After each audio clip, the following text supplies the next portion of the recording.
Всем привет из Египта! Совершенно случайно я познакомилась с этой прекрасной девушкой, и сейчас мы направляемся к ней в гости.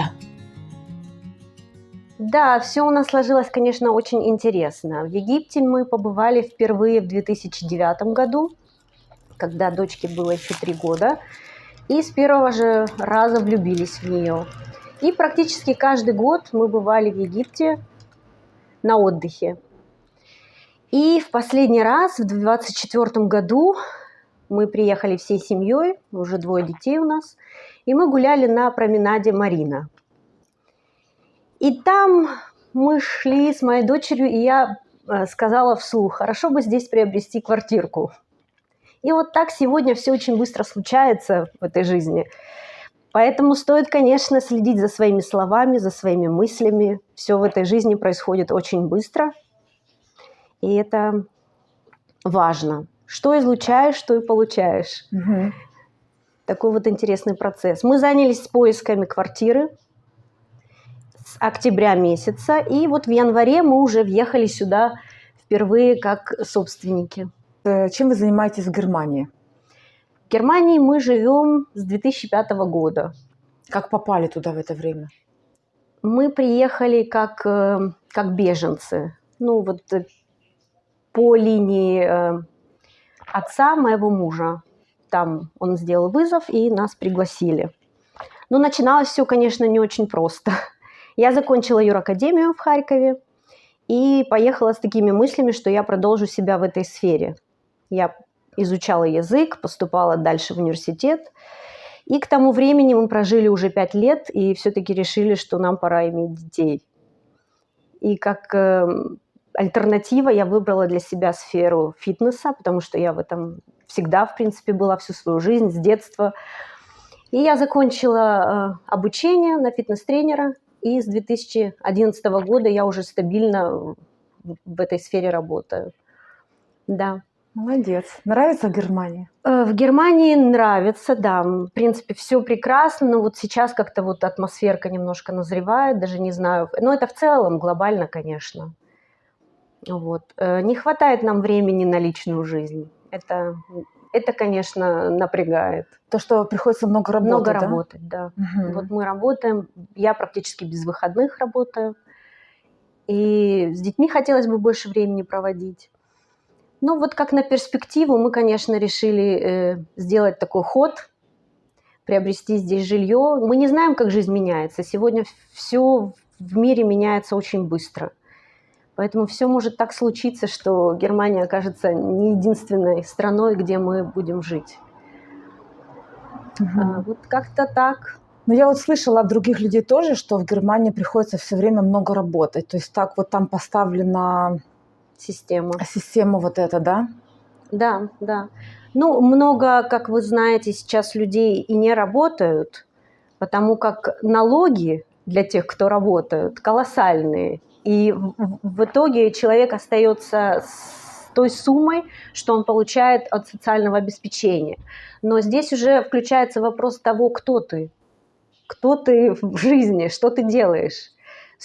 Хочешь ли ты остановиться на этом уровне, или ты хочешь своего развития. Каждый уже выбирает сам.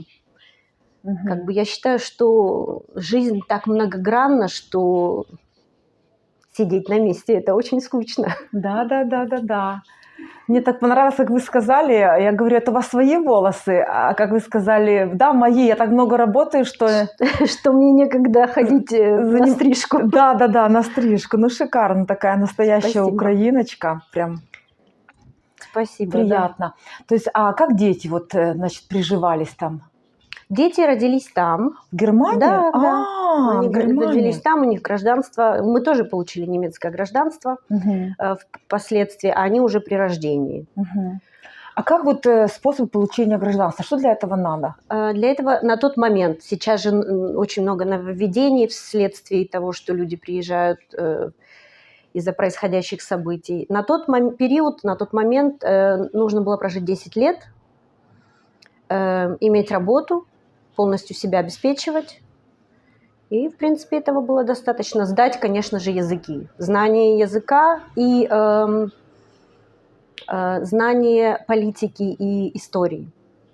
Мгм. Поэтому мы весь этот путь прошли.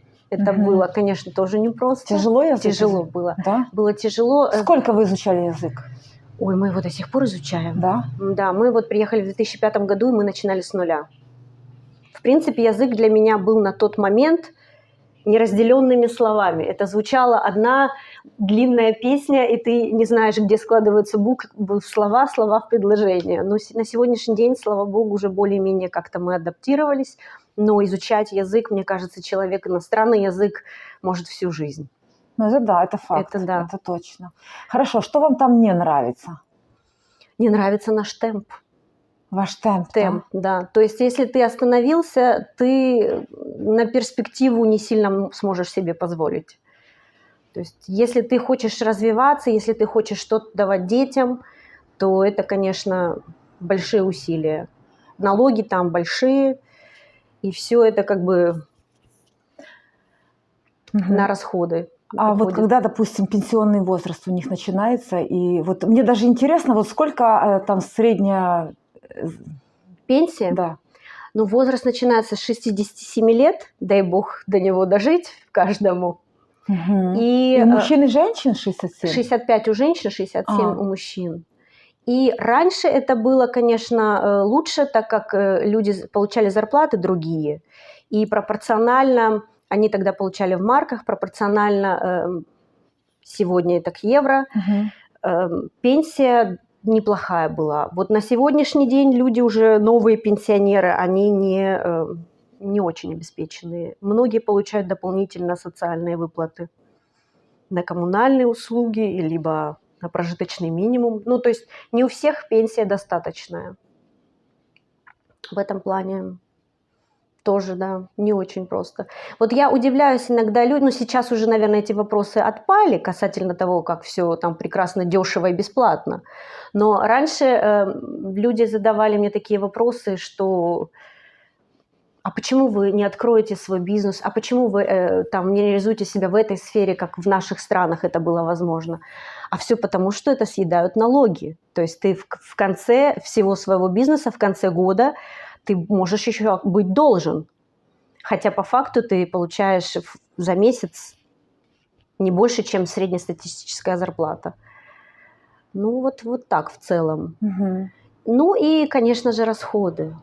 Медицинское страхование, страховки на автомобили, все это обязательно, и все это требует оплаты. Мгм. То есть там Любое посещение врача бесплатным не будет. не будет, Не да? будет, конечно. На учебу, на школьные принадлежности тоже нужно платить. Мгм. Мгм. За питание в школе нужно платить.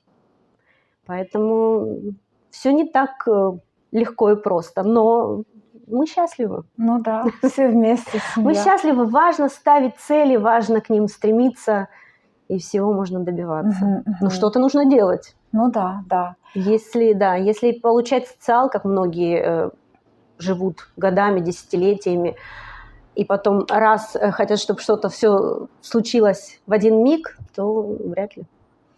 Хорошо, а вот если так, допустим, закрутится, что Египет станет самой такой безопасной страной, переедете сюда жить? Все может быть. Все может Просто быть. сейчас так везде непредсказуемо, а мне кажется, вот Египет на данный момент, он такой безопасный, спокойный.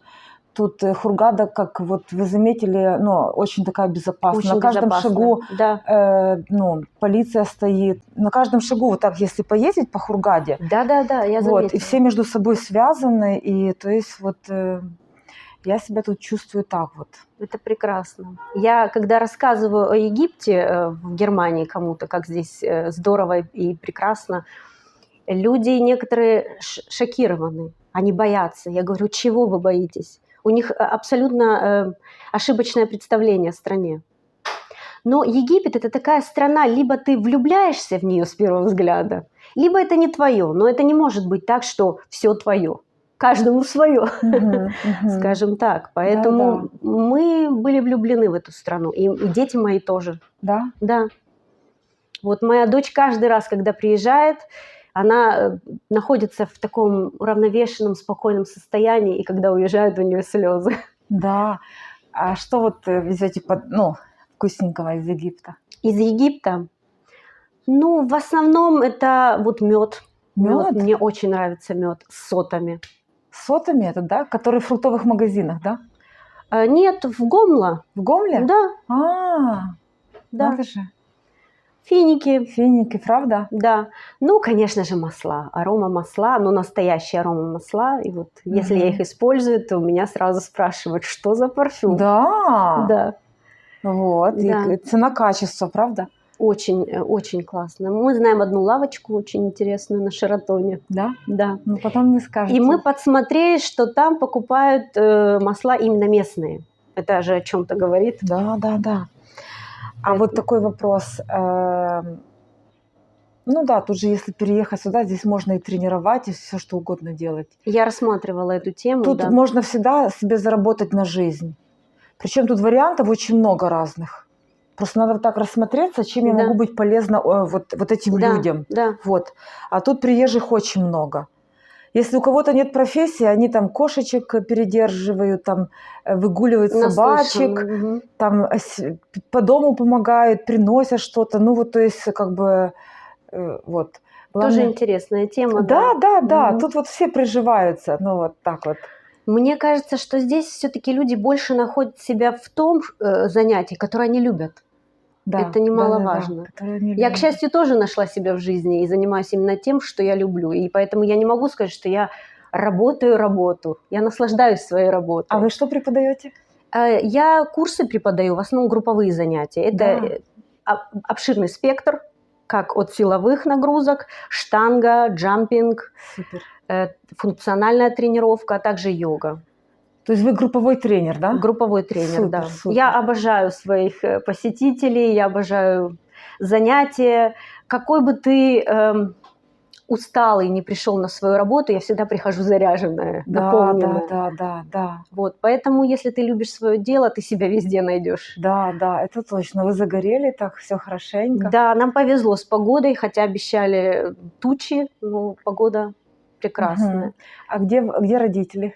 Родители в Украине, В Украине, Харькове. да? Да, Мгм.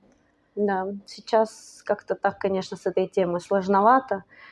Ну, вот родители моего мужа приезжали к нам, пожили годик, но все-таки вернулись. Вернулись, да? Душа у каждого находится в своем месте, скажем так. Да, это точно. Это непросто. Это точно. В новой точно. стране адаптироваться, да. Поэтому, мне кажется, так как мы уже этот путь прошли в Германии, скажем так, жизнь заново, Мгм. то если нас посетит все-таки такая мысль переехать в Египет, то будет уже не так страшно, как в Мгм. первый раз. Что вы там кушаете? Немецкие колбаски вот эти все, да? А касательно немецких колбасок, я не ем мясо уже 14 лет. Да? Да. А что вы едите в И основном? счастлива от этого. Ну, в основном это сыры и морепродукты. Да? Но тоже не всегда, не постоянно. Люблю овощи, фрукты.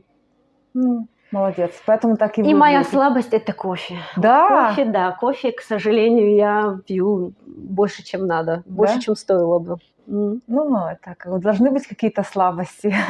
Да.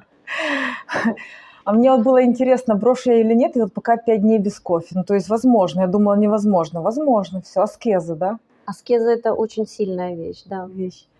Марина, а чем муж занимается ваш в Германии? Муж работает сварщиком, устроился на предприятии. Ой, я слышала, именно, как бы там неплохо вот с такими профессиями. Да, там стоит себя находить. Для мужчины, я считаю, что стоит себя находить там, где ему хорошо платят. Да. Ну, мужчины наполняются этим. То есть, если он хорошо зарабатывает, он наполнен этим. Да. Женщине обязательно заниматься тем, что она любит. Вот умница. Я всегда тоже так говорю. Ну да, вот фитнес-тренер – это как одна порода, правда? Да. Так, надо тоже мне мясо бросить и все прочее.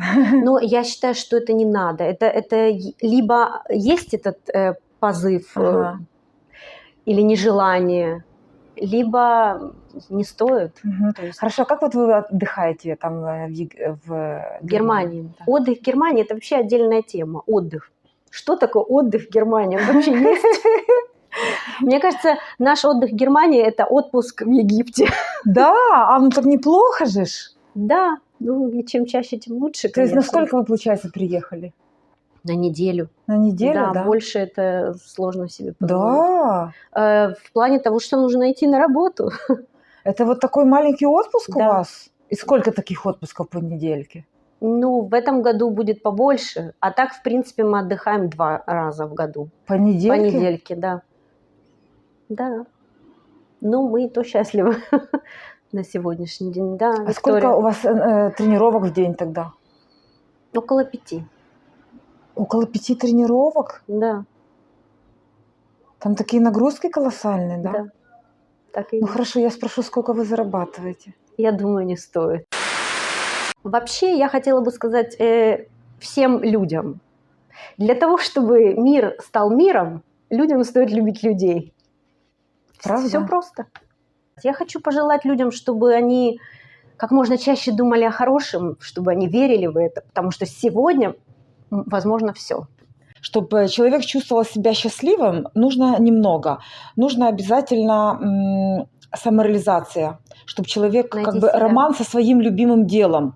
Вот для женщин это еще важнее, правда? Это очень важно. То есть очень. это будет отражаться на семье, на детях, вот на муже, правда же? Ну Конечно, вот скажите. конечно же. Вы же мой коллега. Чем ты наполняешься, то из тебя исходит. Если ты счастлив от своего дела, от занятия, чем ты занимаешься, то и распространяется на ближайших людей.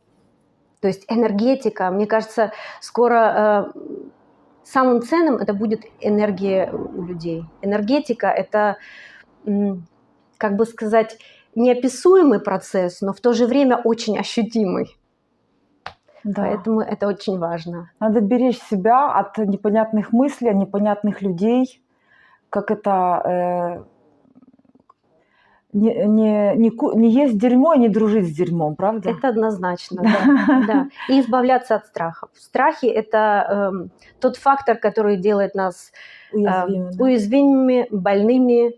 А сейчас вот как нас бомбят страхами, то одно, то другое, да. Средства массовой информации, да, манипулируют. На это все и рассчитано. Чтобы нас держать в это самое, да? Конечно, страхах. на это же все и рассчитано. Потому что мы такие существа чувствительные, которые своими мыслями, своей энергетикой можем влиять на многое. Да. А страхи это все блокируют. Да. У вас есть мечта какая-то? Мне кажется, моя мечта, она каждый день. Да? Вот я мечтаю об этом дне, который происходит. Да. То есть вы просто проживаете осознанно, да? Да. Путешествие это однозначно мечта, вот как можно больше путешествовать, но мне кажется, это мечта многих. Хотя, может быть, и нет. Но мой каждый день наполнен. Я, в принципе, счастлива. Вот такой рецепт счастья от Марины, да? Да. Интересный. Наслаждайтесь каждым днем. Это очень важно. Красиво, длинные волосы. Всегда была с такими, да? Была с длинными всегда, но какой-то период я была блонд. Полностью блонд. Да. Потом вернулась, да, в свое состояние, да? Ну, как-то так, да. Вот, возможно, это изменение внутреннего мира. Я не знаю. Вот я не чувствую себя блондинкой, и все. Мне кажется, в этом что-то тоже есть. Ну да, темперамент же брюнетки, это же темперамент брюнетки, правильно? Хотелось бы, конечно, сказать, что нет никакой конечной точки счастья. Ее нет. Ты мечтаешь об автомобиле, ты его можешь завтра купить, но этим же не закончилась твоя жизнь. Счастье в каждом дне. Каждый день может быть наполнен чем-то прекрасным. И если человек может наслаждаться и благодарить каждый день, он будет счастлив каждый день. Поэтому я желаю каждому из вас наслаждаться каждым днем и чувствовать эту жизнь. Чувствовать, излучать и благодарить. Чем больше мы благодарим каждый день, тем больше он дарит нам радости. Да, неопределенность у нас присутствует, конечно, нам дают страхи, нас нагружают информацией ненужной, но мы выбираем, мы имеем право выбора, и не нужно бояться. То есть тебя вдохновляет сама жизнь, да? Да. А муж тебя вдохновляет? И муж меня вдохновляет. Да, мы друг друга вдохновляем. Мы учимся друг у друга. Да? Это сколько лет вы вместе? 24 года. Да? 24, Класс. да. А все Слушай, а я вот так спрошу, поскольку у меня такого опыта не было. Вот бывает такое, что терпеть уже не можешь? Конечно. И как ты с этим справляешься? Ну, я, конечно, наверное, в связи с этим, возможно, это благодаря и этому я прошла путь самопознания. Ты становишься изначально психологом самому для себя, и потом у тебя есть масса ответов для других людей. Может быть, поэтому ко мне часто подходят с разными вопросами. Да. Ты просто учишься сам у себя. Находишь ответы и взрослеешь. Какие вот ответы? Вот вы чувствуете, что вы мужа терпеть не можете. Вот какие, как? Я задаю такой вопрос, почему он так себя ведет? Где его боль? И вот, скорее всего, если человек тебя где-то обижает, у него есть момент несчастья самого внутри. То есть вы уходите в осознанность. Что ему не хватает? То есть это как маленькие дети. Когда они чего-то требуют, они начинают плакать, биться ногами, а взрослые люди, они проявляют какой-то негатив. Но ты понимаешь, что это не просто так. То есть это крик души, какая-то собственная боль, потребность. Скорее всего, так. И если очень часто я, кстати, встречала людей раньше, сейчас меньше, которые грубо отвечают или как-то реагируют на тебя, хотя тебе, в принципе, это незаслуженно в ответ идет. И я понимаю, что оставайся собой. Не делай так же в ответ. Не опускайся, скажем так, на тот уровень, но это боль у человека. И со временем люди меняются. Если ты отвечаешь на негатив добром, у человека включается, а почему я так себя веду? И люди меняются. Это да, это точно. Так интересно. Исцеление через любовь, да? Да, да. Любовь – это вообще мой лозунг по жизни. Любовь побеждает все. И мы говорим не только о любви во взаимоотношениях, а вообще о человеческой любви. Вы когда родились? В октябре. Какого числа? 23-го. 23-го, да? Да. А вы? Я 9 июня. Как интересно. Но это ничего не значит. Да, это для нумерологов мы спросили. Да, возможно, в этом что-то есть. Да, жизнь, она так многогранна. Но сейчас встречаются все больше и больше единомышленников. Вот я встречаю людей, родственные души. Мне кажется, они по всему миру, и вот их больше и больше и больше. Люди встречают друг друга, как будто бы они знают уже один одного всю свою жизнь. Как и мы с вами встретились. Да, действительно, совершенно случайно, да? Но вы такая, прям мимо пройти невозможно. Я почему-то знала, что мы с вами встретимся. Да? Да, вот я почему-то знала. Вот я, может быть, я это неосознанно, но знала. Мы когда с вами встретились, я как бы по ощущениям это должно было быть. То есть это как так и надо. Супер. Так интересно, правда. А вы когда в следующий раз планируете? Возможно, в октябре. В октябре, да? Может, что-то еще придумаем с вами, да? Да. То есть вы сейчас будете начинать вести свой канал в YouTube, тренировки, там, жизнь в Германии. Да. Вот и замечательно. Мы это можем, да, обсудить. Вот и замечательно. Да, хотелось добавить, как вообще интересно мы становимся личностью, да, вот очень много нереализованных людей. Вот у меня был такой опыт в детстве, когда я хотела научиться играть на пианино, меня мама привела к преподавателю, и преподаватель меня поставила спиной к пианино и стала задавать профессиональные вопросы, на которые я не знала тогда ответы. Собственно говоря, зачем я туда пришла, научиться этому? И она сказала, нет слуха, нет таланта. И очень многие люди в тот период слышали подобные фразы и были не реализованы в своей стихии. Поэтому прислушиваться нужно именно к себе, к своему внутреннему миру, к своему внутреннему голосу. И развиваться, идти навстречу к своей мечте.